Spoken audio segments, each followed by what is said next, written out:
Greetings. Welcome to the session here. My name is Naveen Chakara, MBA class of 1997, and I'm very pleased to introduce our guest speaker, Hal Gregersen.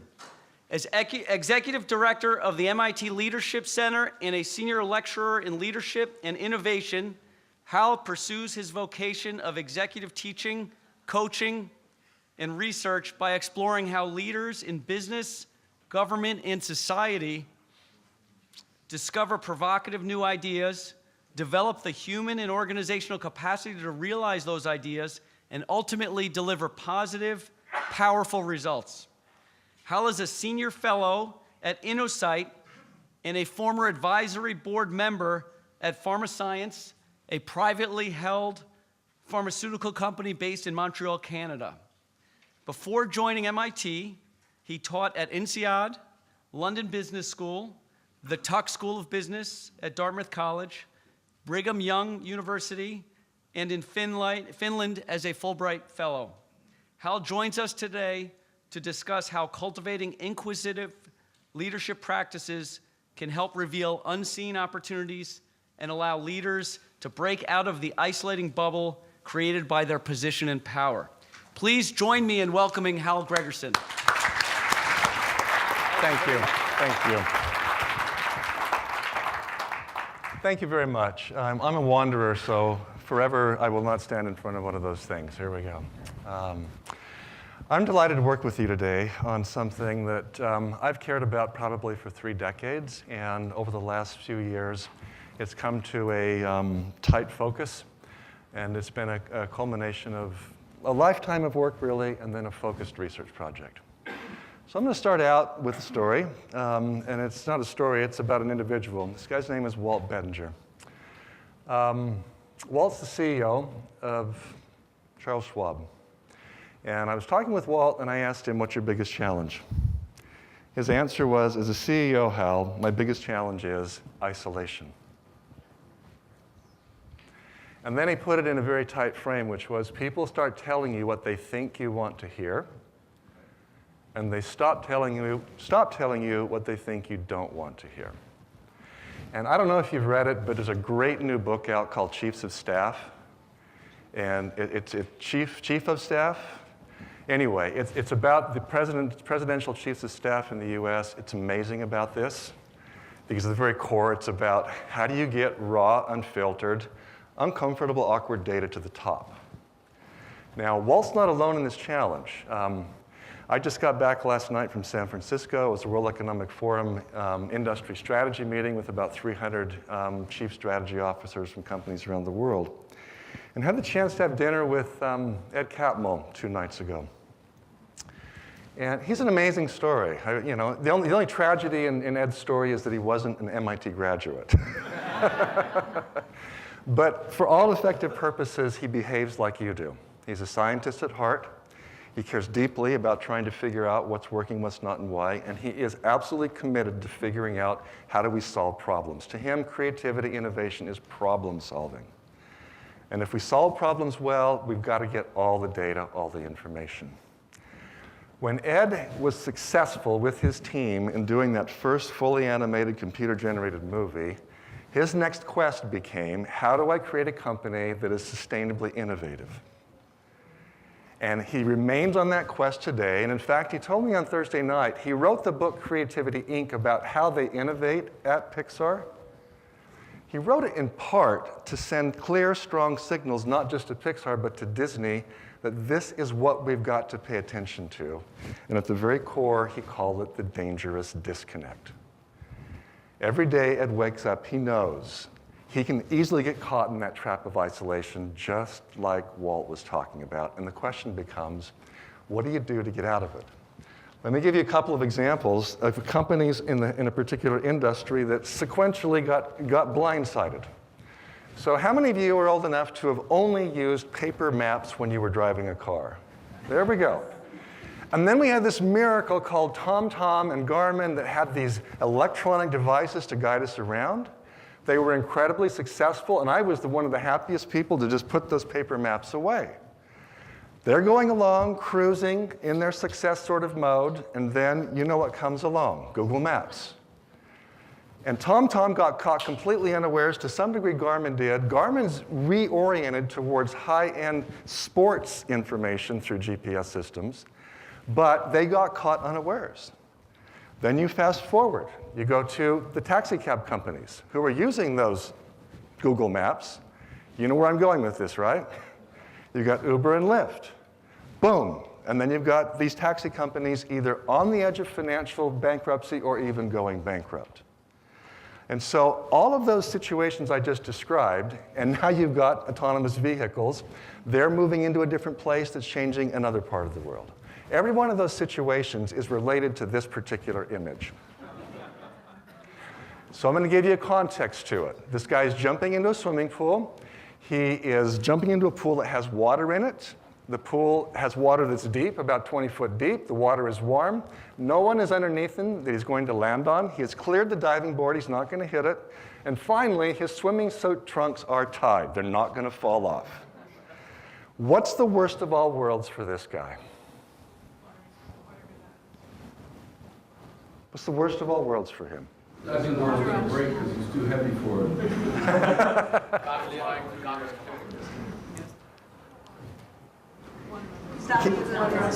He can't swim. Did I hear that? I mean, he's got a big smile on his face. He's jumping off. And in one sense, the worst of all worlds is he can't swim. But the whole premise of what I'm talking with you today about is a different sort of danger, which is, what if he doesn't know how to swim? That's worse than not knowing how to swim, because if he doesn't know that he doesn't know how to swim, he would not be jumping off the diving board. Every disruption, even in Clayton Christensen's technical sense over at Harvard Business School, or at a broader level, every blind slide, every surprise that we don't get, almost always comes from that space of what we don't know, we don't know. There are things that we know, there are things that we know we don't know, and the space of what we don't know, that's the place that we've got to pay attention to. And what I have, for a lifetime, tried to figure out is, how do leaders systematically find that spot and figure it out before it's too late? And so you've got someone like Elon Musk, who when he was growing up in South Africa, he's in 3rd or 4th grade, he decides to read the entire Encyclopedia Britannica, which is over 35,000 pages, small fine print. He gets to the end of it and he said, I didn't realize there were so many things out there. And then he concluded, I did not know what I did not know. It was a ringing start point for Elon around, I need to pay attention to that. In that same space of autonomous vehicles, you got Mary Barra, who grows up in Michigan in the middle of the United States. Her father works for GM. She graduates from college. She works for GM. Then she goes to graduate school. Not in Michigan, but she travels to California. And here's what she said when she lands in California. I was in a different part of the country. People didn't know what General Motors was. They didn't care. Or if they did know, they might not have a favorable impression. Then she said, I saw non-domestic vehicles.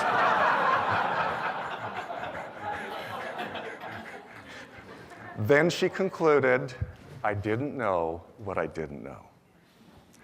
And I've got a fair amount of admiration for Mary because I think she's on the same quest. She's constantly now trying to figure it out. It being what she doesn't know before it's too late. This is a CEO's dilemma. This is Bill McDermott at SAP. It's a founder's dilemma. Debbie Sterling, who founded Goldilocks. It's changed the industry in terms of toys for little girls, growing up to become engineers and maths and scientists. It's a CFO's dilemma. This is Lawrence Tosi, who's now the CFO at Airbnb. It is a governor's dilemma. I had the chance to visit with Deval Patrick, former governor of this state, about the same issue. It's a political dilemma. It's a prime minister's dilemma. It's even a presidential dilemma. It's any leader's dilemma. And here's why I'm calling it a dilemma, and here's the key piece. The moment we get into a space where we are hierarchically higher than someone else, or even our expertise and status because of our expertise puts us higher than someone else, we are walking into this world of the dilemma because people stop telling us the things we need to know. And here's the trap. The higher we go, the harder it is to figure this out. The tighter the grip and the vice of isolation becomes. Does that fit your experience? The higher you go, the harder it is to figure this stuff out. And so here's the issue. How do we get into that space? How do we open up what we don't know before other people do for us? And so what I've done in the last 3 to 5 years is interviewed 200 of these leaders, some of whom I've mentioned, trying to figure out isolation is a challenge. You are one of the most innovative leaders in the world. What do you systematically do to figure that out? These are the sort of folks that I interviewed. Tony Hsieh over at Zappos, Jeff Bezos at Amazon. This guy is Daniel Lamar, the CEO of Cirque du Soleil. And even in the world of military, General McPatrick, I'm blanking on his name. McChrystal, got it. General McChrystal. So basically, talk to them about how do you get through this. And here's what I discovered. How do they unlock that dilemma? They ask questions. Now, before we go to that, we'll go to that. They use questions as a mechanism to unlock what they don't know. Clay Christensen, a good colleague and friend, said every answer has a question that retrieves it. I'm going to slightly reframe what he said. Every dilemma, every bubble has a question that unlocks it. Whenever we get stuck, whenever we get isolated, the way out is asking a different, better question. And the question becomes, how do we get the better question? And what I learned, here's the first principle from these folks, these 200 people, is they systematically get up, get out, get into the world to get surprised. So think for just a moment, and I'm going to give a couple of answers here quickly. What kinds of situations are most likely to cause, to force, to provoke you or me to get a different question? What is the nature of the situation? What are the dimensions, the components of it? As you think about it, here's how Clay Christensen, strategist, looks at this stuff. We were talking about this questioning stuff, and he said, Hal, sit in this chair. And I sat in a chair. And he's like, you're a senior leader. You've got all these things that are forcing you to do things. And so the question becomes, what forces, what situations cause us to ask better questions? Real quickly, 1 or 2 thoughts, please. Emergency, something going wrong, very wrong. Big emergency, something going wrong, uh-oh, we're in that space. Others. Over here. I'm going to repeat, because we've got that little ball to throw around. How fast can we throw it? There we go. That way, I don't have to repeat. Thank you. So when you're out of your comfort zone. And what kinds of situation puts you out of your comfort zone? That's the question. Conflict? Could be an unexpected situation. Could be something where you have to keep aside your preconceived notions about something and start afresh. Anybody else? One more. Right behind you. Financial crisis. We'll come back to that. Go somewhere different and meet people you don't know. Talk to them. Got it. One more. It was going to be the same Same thing, like thing. going into a new market that you know nothing about. Yeah. Okay. So here's the point, is that we're getting out into different places, often surprising, sometimes wrong, sometimes conflict. But the point becomes we're in a different place or with different people than our normal traffic paths would take us. That's the point. And so you've got someone like Fateh Gondor, who founded a company, he's Jordanian, founded a company in the Middle East called Aramex. Anybody heard of Aramex? Got a few people who know about it. So it's the equivalent of FedEx, UPS, DHL. This is a delivery company, and they're a logistics company. So it's fairly successful. They're relatively early in the process. Fateh is flying from one country into Dubai, where one of their headquarters was. He gets into Dubai at 2 o'clock in the morning, and he has a choice. He's going to go to the hotel for a few hours, and his choice is, who will take me to the hotel? Now, if you're Fateh, You know, if you're trying to figure out surprising situations, who would you have take you into the hotel? A little warm in here. Yeah. That's what he did. So he has a delivery guy come and pick him up, and they have this wonderful conversation that's deeply illuminating, frankly, about the problems that are going on in Dubai. And by the time he gets to the hotel, he realizes we've got some serious issues where this delivery truck driver can't do his job well, and it seems like the local managers don't really know it. So the next morning, they have an all-person meeting, management and non-management. They get them together in a room. Fadi stands up and basically says, there's going to be no retribution here. We're trying to be honest and truthful and have candor in the room about the situation. They go deep, they dive deep, they talk about the real stuff, and at the end, they actually solve the problem. The story is told to this day as a mechanism to remind everybody this is how we do things at Aramex. And the process is part of the Aramex leadership process, where senior leaders systematically are getting out into trucks with the drivers to figure out what's really going on in the system. So in those kinds of situations that Fadi were in, here's what's going on. People are unexpectedly wrong. We heard wrong earlier. They're unusually uncomfortable. And they're uncharacteristically quiet, which for most CEOs, they're paid to talk, right? But these are the nature of those situations. And so that's what these leaders do. Day after day, week after week, year after year, they figure out, where could I be that I'm going to be uncomfortable and wrong, and it'll force me to be quiet? You mentioned the financial crisis. Jeff Immelt had a chance to visit with folks at GE. Here's the situation. They had GE Financial Services. They got a huge hit with the financial crisis of 08-09. It was a blind side. They didn't see it coming, really. And Jeff and his team stepped back and they thought to themselves, how can we avoid this again? What are we doing that would cause us to not get caught like this quite so badly in the future? So here's an example of something Jeff did systematically and started in 09. He's done it now for, what are we in, 2017? 8 solid years. Every month, once a month, he invites a lower level manager to a lower upper level manager, one person, to go to dinner with him and his wife all night. It's an all-night sort of 3 or 4 hour dinner. Long visit. They talk about work stuff. They talk about life stuff. They talk about families. And, it's just this big, long conversation. The next morning, the conversation is just with that manager, a whole morning, 3 to 4 hours. When was the last time, as a senior leader, you set aside that full day to just meet with somebody? That's a huge commitment. Can you feel that? But he's done it systematically year after year, month after month, purposefully to get to the edge of the system. Ed Catmull at Pixar, he does random lunches, he calls them, purposefully to get that kind of information. And so here's the point. These folks get up, they get out to get information that's going to be surprising and uncomfortable.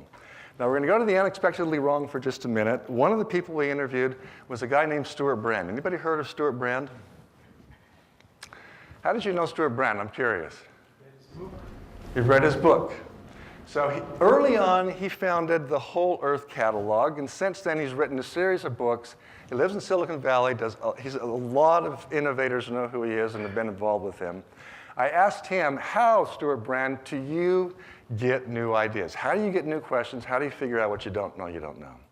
He sent back this haiku-like email saying, every day I ask myself how many things I am dead wrong about. That's a very interesting way to wake up in the morning. How many things am I dead wrong about?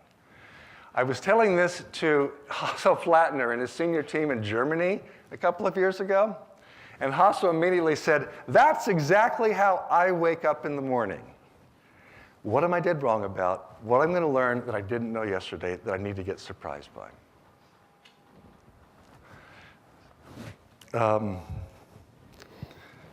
I'm mind blanking on her name. I'm mind blanking on a lot of names today. Spanks. Sarah Blakely, thank you.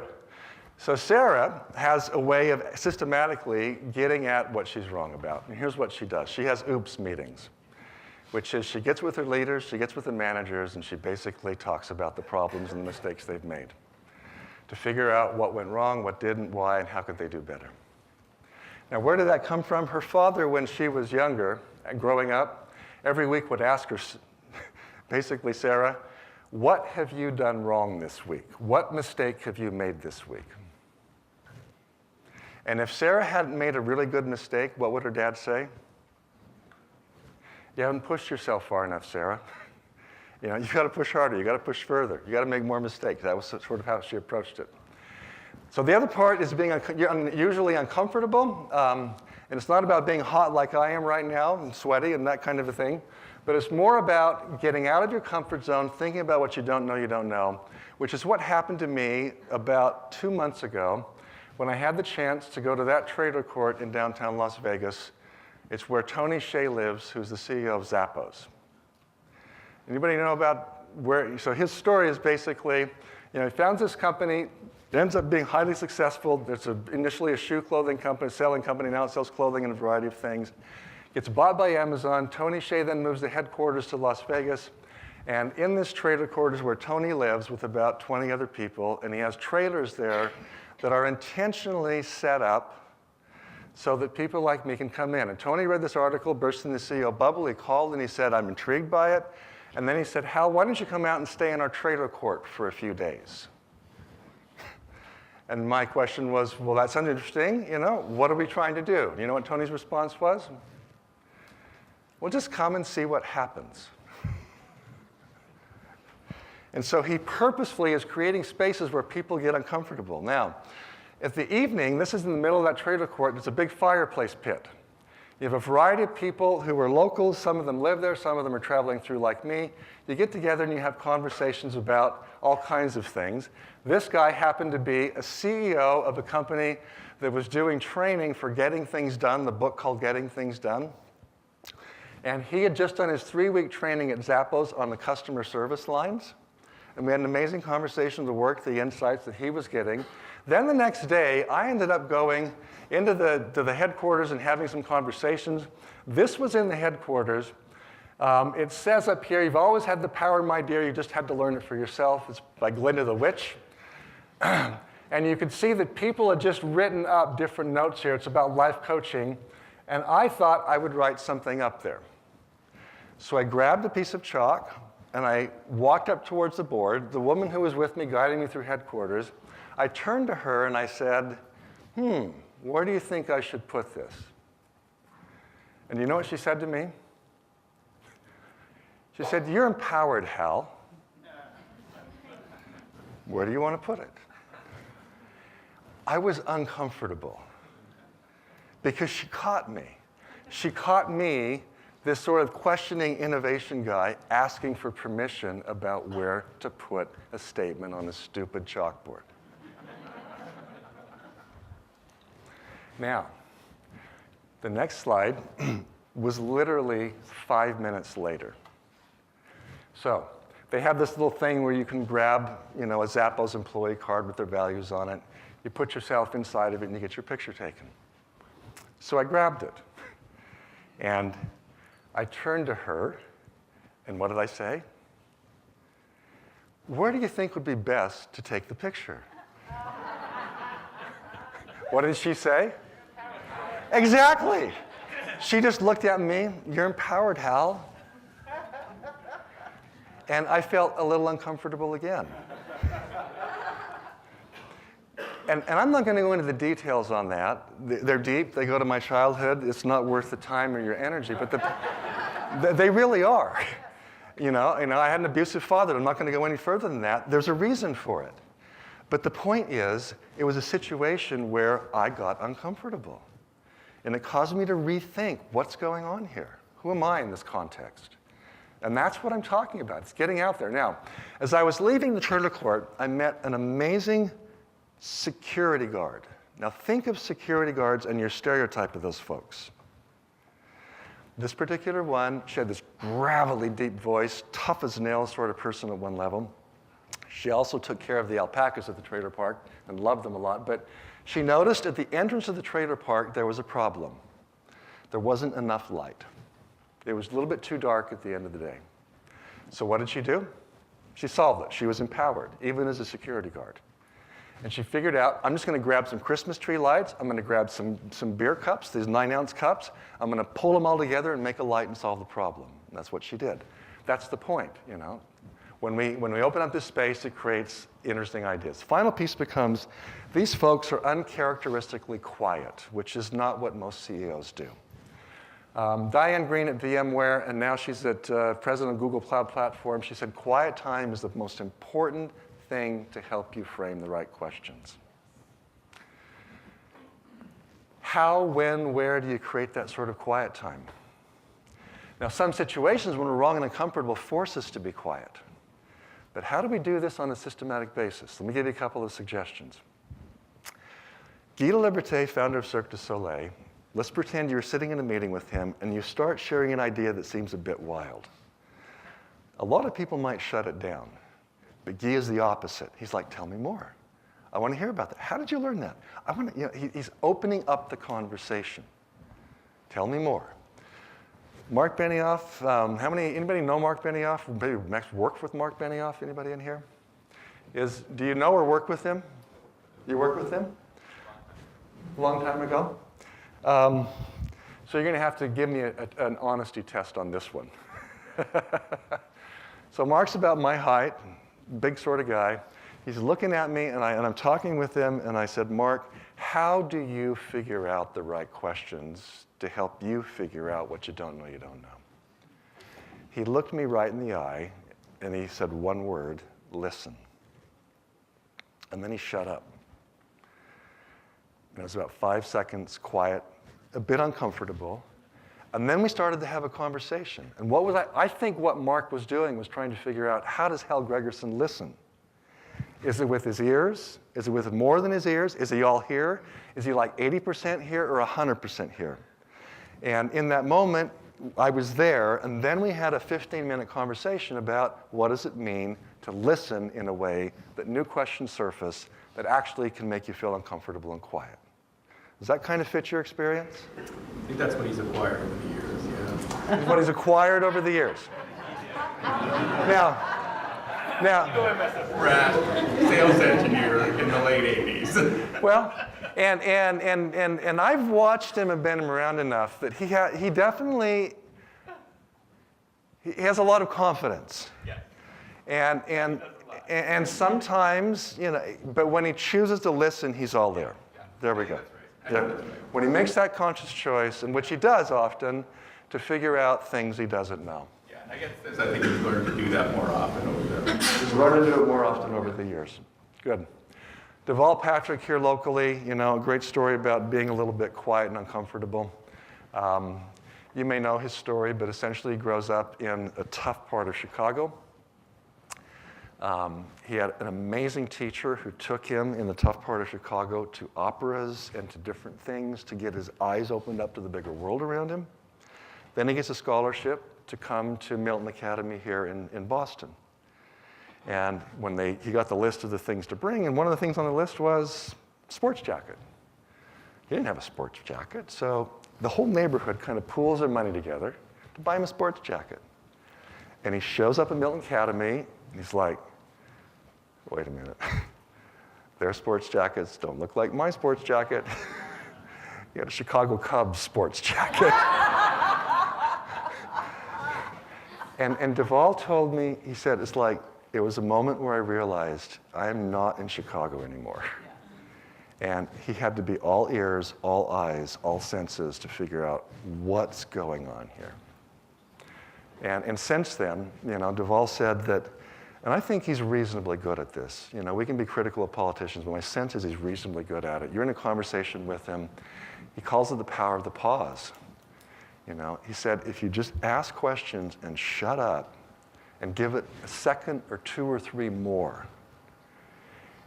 He said, I often get information that I'd never get. It's just waiting longer, being quiet.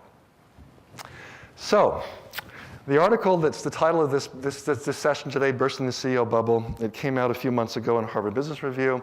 It's got a diagnostic quiz in there about, you know, are we in the bubble? So I'm going to ask us a few questions here, okay? Here's the first question. How many barriers do people have to cross to talk directly with you? How many people do they have to go through? How many layers do they have to get through to get to you? If it's more than 0, I would think twice about what are those barriers.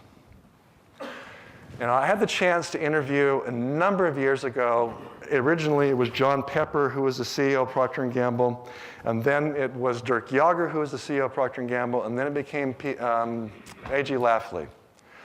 With both John Pepper and Dirk Jager, here was the process of getting to them at their headquarters in Cincinnati. You go onto the top floor where the executive offices were. You talked with the first person sitting there asking, who are you and why are you here? Once you got through that, the person agreed you're okay, literally touched a button underneath the desk and the doors opened. And then you get to the second person. You ever seen Get Smart? I felt like I was in Get Smart, going through the doors. And so, it's like, okay, second person asks me a lot of the same questions, vets me, legitimate, okay, gets to the button underneath, doors open, and in I go. When AG became the CEO, which was very unexpected after Dirk got fired 9 months into his tenure, AG thought carefully, and he literally gutted that entire top floor and turned half of it into conversation space and the other half into glassed offices. And the point was he was trying to create fewer barriers between him and the people around him. Suppliers, customers, employees, you name it. But it was purposeful, it was intentional. Second question. Yes?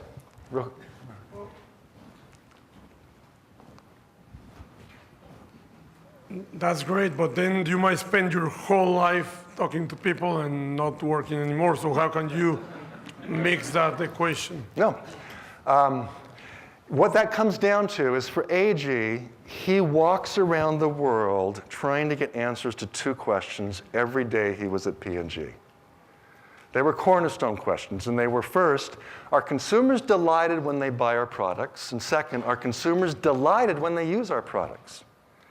And if he was having those sorts of conversations on the top floor or anywhere else, if those conversations at some point weren't leading him to some better information about those questions, he would probably, Ignacio, move on. Because he wasn't wandering aimlessly. He was, people would bump into his space, but he was trying to figure out what might you know that could help me with the situation. Now, the other part, for what it's worth, we've realized in our data is that these folks they don't spend all of their time trying to be wrong. That's not the point.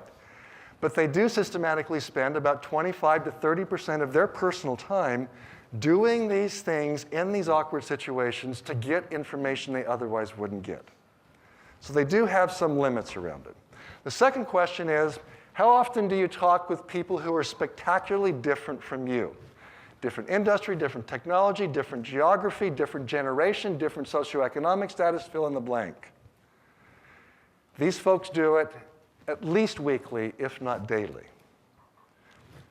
How often do you spend time in strikingly different places? Places that cause us to ask questions we otherwise wouldn't ask, like fighting on door, being in a truck, talking with the driver. Okay.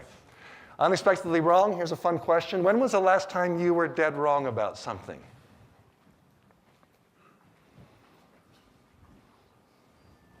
Yes? Thursday about the UK elections.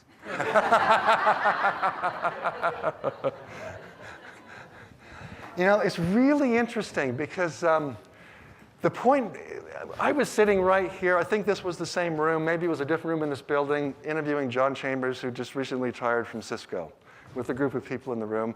And John said this was the toughest question about his bubble, because he couldn't instantly remember when was the last time he was wrong about something. And it caused him to rethink, what was he doing that was problematic here? And so you're right, you're right, that we were wrong about that. But the point becomes, am I, if it's not happened in a week, I'd be worried. That's what it comes down to. Unusually uncomfortable. Here's a great diagnostic question. How often do people ask you uncomfortable questions at work? the kind that make you feel awkward, the kind that emotionally they provoke you, which means they're poking an assumption about something you believe that you're not comfortable about. How often does that happen? And I'm going to suggest, again, if it's not happening at least weekly, there's a decent probability the bubble is there.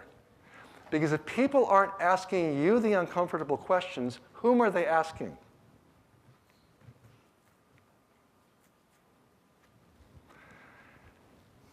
The first sort of layer is their own colleagues. They'll just talk amongst themselves without you there. And if they, don't get a good answer there, it spills over to other departments. And if they don't get a good answer there, it spills out into the world. And so that's why this matters. These kind of questions have to come to us, not other people. The quiet one is really a fun one in terms of diagnostic. How long do you wait for others to answer your questions? So think of seconds. You ask a question, then it's 1001, 1002, 1003, 1004, 1005. How many wait on average 3 or more seconds? Hands up. If the answers are coming back in less than 3 seconds, it's probably a question about something everybody already knows. So let me give you a context on this. I don't know what it's like in the rest of the world, but in the US, I've seen research studies around kids asking questions at school. The average child sitting in a classroom, whether they're 6 years old or 18 years old, asks 1 question per month, sitting in an hour-long class all month. Did you hear that? 1 question per month. The average teacher asks 50 to 100 questions per hour. Boom, you're on, Seth. I ask you a question, the average teacher gives Seth 1 second to answer the question. If you don't answer it, I'll follow up with a second question and give you 1/2 of 1 second on the second question. Seriously. And if you don't get it, Seth, then I'm off to James. Same sort of thing. What do kids learn really fast? Give the right answer the teacher wants really fast, and you get ahead, which is often how it works in organizations and creates a lot of problems about what we don't know. Okay, so if I've made some of you maybe a little uncomfortable, I'm sorry, but it's better to be uncomfortable here than it is to not know that you're living in the bubble. And here's the point for me, which is, if we don't go looking for surprises actively, surprises come actively looking for us. So here's a great example of what I mean.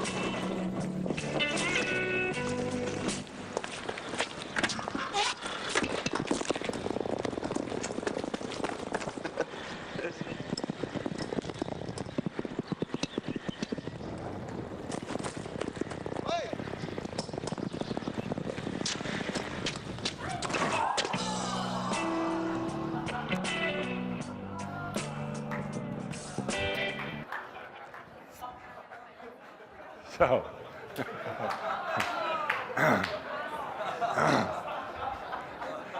if we had time, I'd show you the second commercial where he does a headshot, but that's a whole different issue. He really does. So, here's the solution to the bubble. Ask more questions. Actively seek out surprises. Now, I'm going to put us now in a situation where a lot of us might feel unexpectedly wrong, unusually uncomfortable, and uncharacteristically quiet.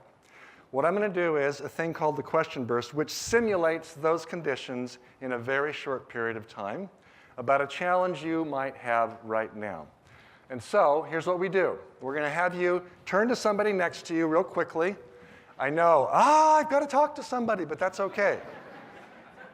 We're going to do something around a challenge you currently face at work, and if you follow the rules in 12 minutes, 80% of you will have either a reframed problem or a new solution you didn't have before. Are you ready to go? Okay. Pick one person, make sure you're next to it. If you don't have one person next to you, move around and find somebody. Make sure you're paired up, 2.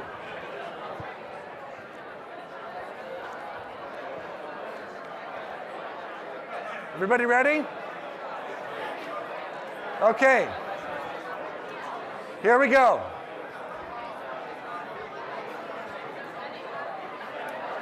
Okay, whoa! We have like super limited time, so you're gonna have to be fully with me on this. You ready? Here's what you need, paper and pencil if you've got it, and if you don't have it, share it, but here's what we're gonna do. In the duos, I want you to just write down 1 or 2 phrases to yourself quickly, individually, about a challenge that you're currently stuck on that you're willing to tell that person next to you about. So it can't be so proprietary that you can't tell people. It's got to be something that you're stuck on, you're wrestling with. It could be an intellectual challenge, but ideally it's one you emotionally care about. You really want to get an answer, but you can't, you're stuck. So just real quickly, think of one that has that nature or element. Write down 1 or 2 quick elements to yourself. Go. Just to yourself. Okay. Got it? Second part. Right underneath those 2 phrases, I want you to write down 1 or 2 words that best capture how you feel emotionally about that challenge right now. Just 1 or 2 words. How do you emotionally feel about the challenge? It could range from absolutely frustrated to totally excited, whatever. 1 or 2 words to yourself.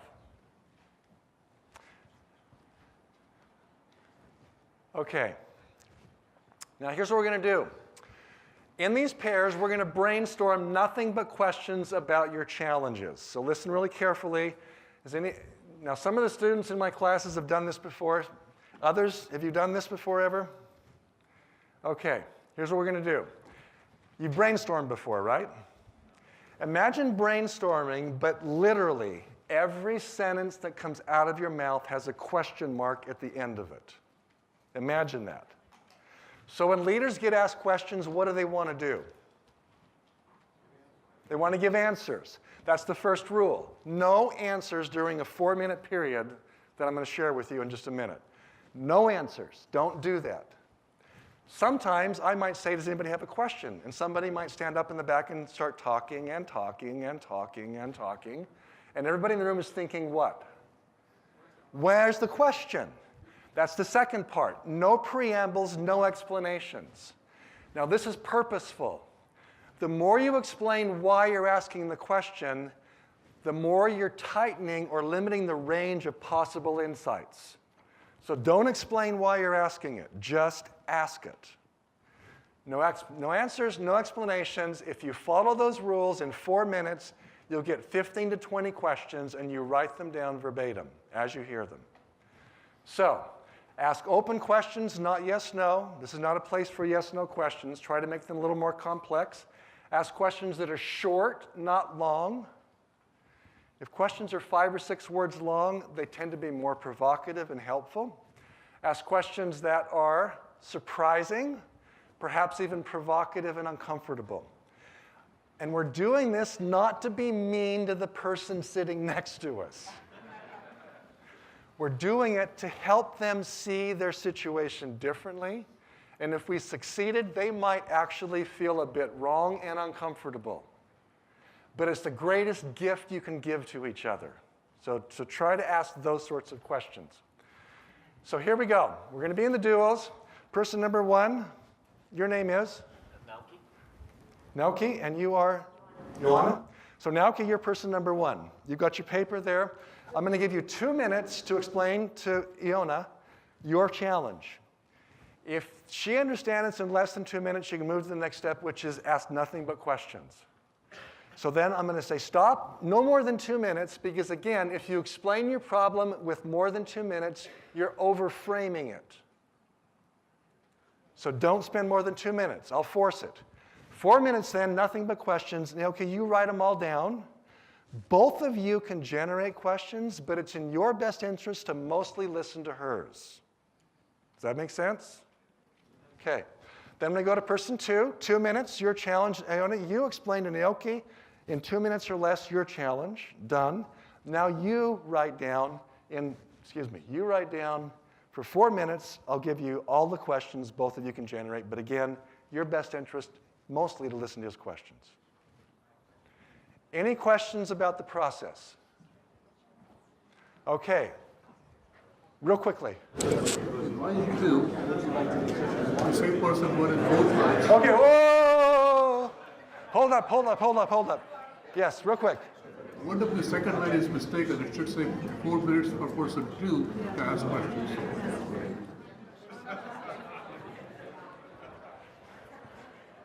Here? Okay. Everybody listen real carefully. When we're in the question asking space, either for the first person or the second person, both people can ask questions.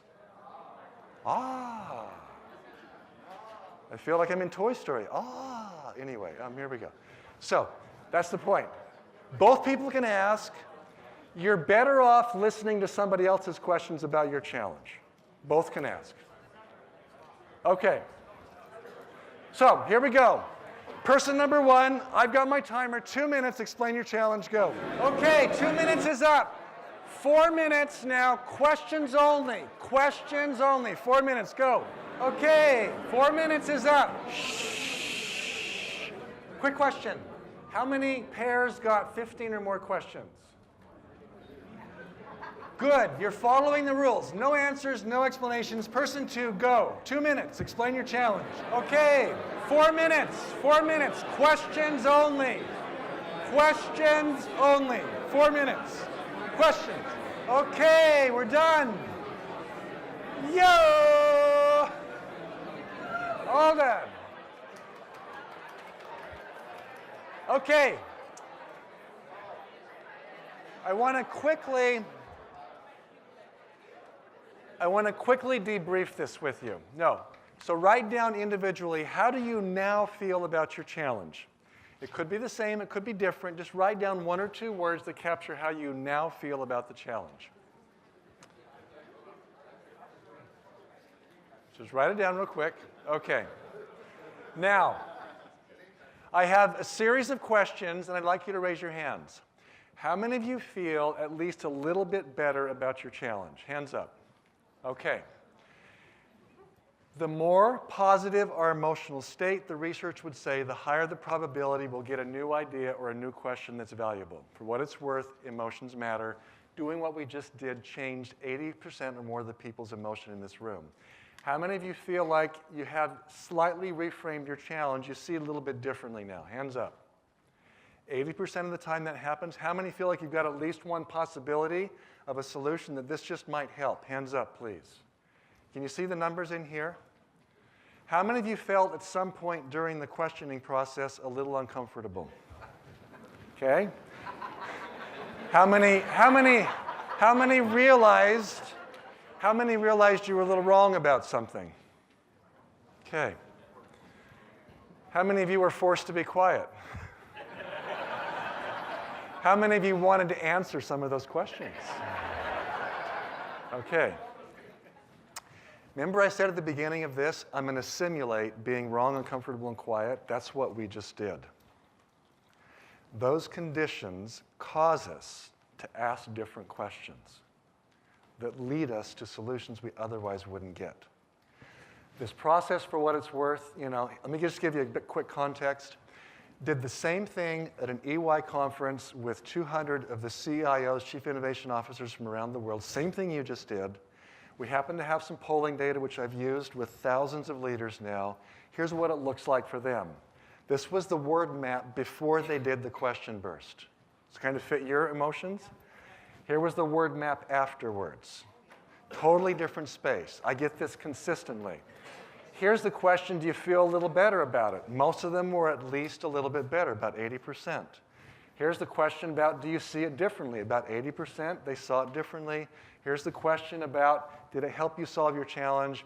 For whatever reason, they were higher than normal. It's usually about 80% in a better place. Doing this once does not get us to the ultimate solution. Imagine doing what you just did with other people.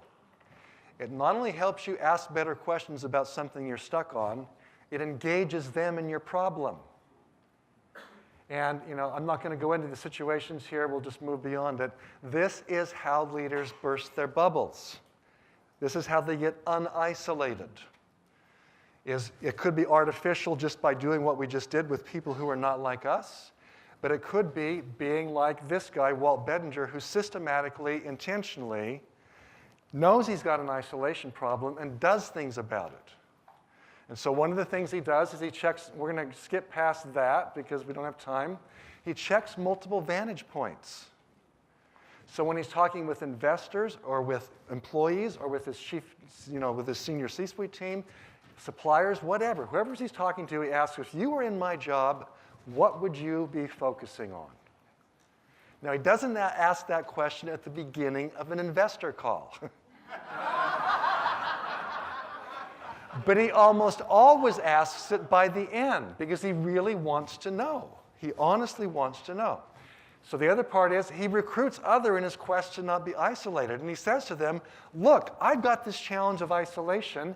Can you help me? He admits it, and he gets information he otherwise doesn't get. And finally, he has brutally honest reports, meaning every month his people who report directly to him, they deliver reports about the bad news in the system, what's not working. And they have conversations about it. And then at the end of the year, he brings a variety of people who give him information he otherwise wouldn't get from across the organization to headquarters to have a conversation with them collectively. That's systematic effort to not get blindsided. It's systematic effort that helps them not get stuck in the bubble. It's systematic effort to help them ask better questions. And they know from their research that the best investors and the most loyal investors in their system are the ones who ask all kinds of questions. They're trying to model what they want in their best clients. Now, the final thing around this is, why does Walt Bettinger do this? Where did this start for him? And it's a really interesting, quick story. He grew up in a relatively, maybe lower middle income, perhaps higher lower income family in the Midwest of the US. He was, I think, one of the first to go to college. He was dead set and ambitious to get through college, a 4-year program in 3 years. He was in his 3rd year, last semester, last class, last final. He was set on getting straight A's, and he had straight A's. So there you sit. He goes into the final with his other students sitting around him. They go into the room. On the desk is a single piece of paper, blank. It's a finance or economics class, and he's like, this makes no sense. Why one single piece of blank paper? The professor stands up when they all sit down and says, you have worked hard. We have all worked hard here. The knowledge we've looked at is important, but I'm not going to ask you a question that's more important than what we've learned. And they're like, what is he talking about? And then he says, turn over the paper. They turn it over. Paper's still blank. And then he looks at him quietly and he says, you have come to school in this building for the past 3 or 4 years. You've been here every day, day after day.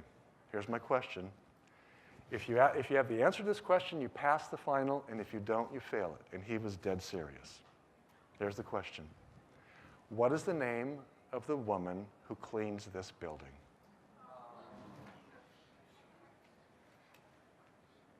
Walt didn't know. Walt did not know. He failed the exam. He got his B. He didn't achieve what he wanted to do. What did Walt do the next day? He got up, he got out, and he met Dottie. And to this day, Walt cares about people on the edge of any system. The World Economic Forum meeting I was at 2 days ago in San Francisco, it was about responsive and responsible leadership. When we live in a world of such inequity and differences and challenges that go along with that, what I'm talking about is not just bursting the CEO bubble to get a better question, to get a better answer, to make more money, though that does happen. It's also about us getting past that bubble and getting non-isolated into the world and being responsive and responsible in that world. That's what Walt Bettinger does. That's what these other leaders are doing systematically day in, day out. I wish you the best as you go forward doing that. Thanks for your time today. All the best. Thank you. Thank you. Thank you.